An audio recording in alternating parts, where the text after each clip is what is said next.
Assalamualaikum warahmatullahi wabarakatuh. Selamat malam rekan-rekan. Perkenalkan nama saya Azizah Kolbi. Saya dari jurusan Sistem Informasi dengan NIM 2301010101059. Pada malam ini saya akan menjelaskan tentang mempresentasikan tentang pengantar sistem informasi bisnis.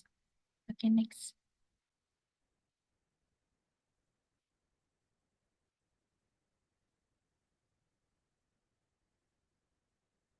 Revolusi industri merupakan suatu perubahan yang berkembang di setiap zaman. Revolusi juga bisa dikatakan sebagai inovasi atau perubahan yang terjadi dalam bidang manufakturnya, seperti pada perubahan alat dan mesin industri. Revolusi industri terdiri dari revolusi industri 1.0, kedua titik kosong, ketiga titik kosong, dan yang terakhir yaitu keempat titik kosong. Oke, next.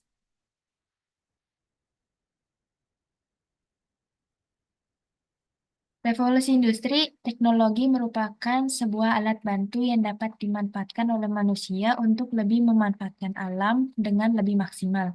Dan dapat dikatakan pula teknologi bertujuan untuk mempermudah pekerjaan manusia dalam melakukan aktivitas sehari-hari. Oke, next. Revolusi industri telah terjadi 4 kali yang masing-masing dengan ciri-ciri tersendiri. Revolusi industri pertama atau yang disebut 1.0 terjadi ketika ditemukan mesin-mesin pabrik.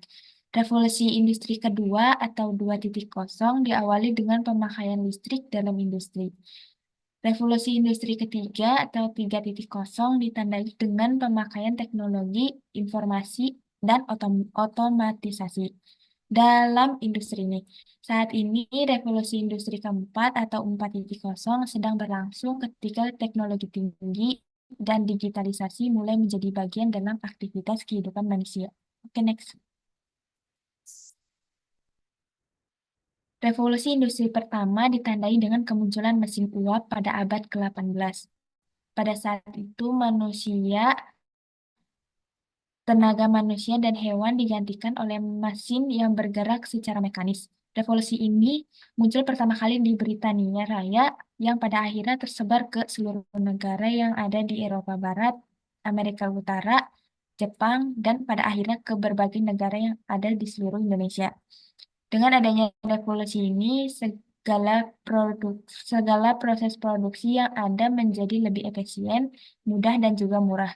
Di Inggris, mesin uap digunakan sebagai keperluan alat tenun mekanis pertama yang dapat meningkatkan hasil serta produktivitas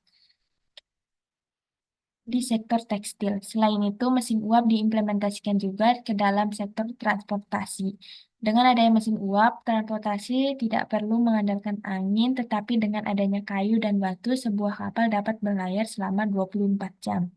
Revolusi industri memiliki dampak lain terhadap lingkungan, yaitu pencemaran lingkungan terhadap asap yang dikeluarkan mesin uap karena proses pembakaran kayu dan batu baranya yang menyebabkan polusi udara. Next. Revolusi industri kedua merupakan masa pengembangan mesin-mesin, sehingga terjadinya perkembangan industrialisasi secara pesat, seperti ditemukannya pembangkit tenaga listrik, pesawat telepon, mobil, pesawat terbang.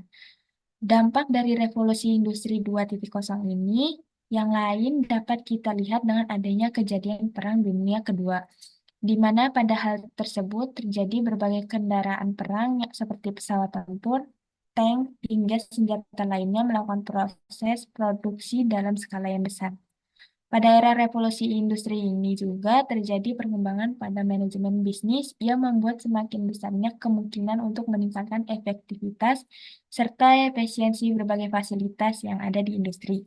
Revolusi ini membuat terbentuknya berbagai divisi pekerjaan sehingga setiap individu hanya berfokus pada pekerjaan di bagian tertentu dari keseluruhan proses produksi yang ada sehingga untuk menciptakan produk dapat berlangsung lebih efisien dan cepat. Next. Revolusi industri ketiga. Pada tahun 1970-an, revolusi industri ketiga dimulai ketika teknologi informasi dan otomatisasi yang digunakan dalam industri kian meningkat. Media komunikasi lama seperti surat kabar, majalah, dan televisi mulai tergantikan oleh internet yang mampu memberikan layanan yang sama dengan kecepatan penyebaran yang jauh lebih tinggi dan jumlah informasi yang jauh lebih besar. Komputer perlahan-lahan mulai menggantikan surat kabar, sementara teknologi seluler telah mengusul kabel-kabel telepon sebagai sarana komunikasi. Dengan adanya revolusi industri 4.0, terjadinya perubahan pada pola relasi serta komunikasi yang terjadi pada masyarakat kontemporer. Berbagai bisnis yang ada pun harus beradaptasi dan merubah cara kerjanya agar dapat menyesuaikan dengan keadaan yang ada dan tidak hilang tertelan karena adanya kemajuan zaman ini. Namun, dengan adanya revolusi ini, banyak industri pabrik yang lebih memilih menggunakan mesin daripada tenaga manusia, sehingga membuat peluang lowongan pekerjaan semakin sedikit karena penggunaan mesin dapat membuat proses produksi lebih cepat dan berkualitas. Okay, next. Revolusi Industri keempat. Revolusi Industri 4.0 yang terjadi pada awal abad ke-21 merupakan sebuah revolusi di mana manusia telah melakukan pola baru dengan adanya kemajuan teknologi yang begitu cepat. Menurut Kanselir Jerman, yaitu Angela Merkel, pada tahun 2014 menyatakan arti dari revolusi industri 4.0 sebagai sebuah transportasi konversif dari segala aspek produksi yang terjadi di dunia industri, melalui penggabungan antara teknologi digital serta internet dengan industri konvensional. Pada era ini juga ditunjukkan bahwa perusahaan yang ada tidak lagi bersaing atau fokus terhadap jumlah atau hasil produksi yang dibuat, namun persaingan ditujukan ke bagaimana setiap perusahaan mampu memberikan inovasi, pelayanan yang maksimal, serta kecepatan sebuah perusahaan dalam mengembangkan sebuah ide. Oleh karena itu, pada era ini setiap orang dituntut untuk memahami teknologi serta dapat menggunakan dan mengimplementasikan ke kehidupan sehari-hari. Kemajuan revolusi 4.0 ditandai dengan munculnya aplikasi Uber. Oke, next. Kesimpulannya adalah perkembangan revolusi industri ini terjadi secara bertahap dan mulai berkembang sesuai zaman. Perkembangan revolusi dimulai dari 1.0 sampai dengan 4.0, masing-masing memiliki kelebihan dan kekurangannya. Namun, revolusi ini memiliki berbagai dampak yang bisa dirasakan pada setiap bidang kehidupan, seperti kemudahan dalam mendapatkan informasi. Oleh karena itu, keterampilan baru dalam menguasai dunia digital perlu ditingkatkan dalam setiap individu agar dapat terus berkembang sesuai zaman. Next. Baik, terima kasih atas waktunya. Sekian dari saya. Wassalamualaikum warahmatullahi wabarakatuh.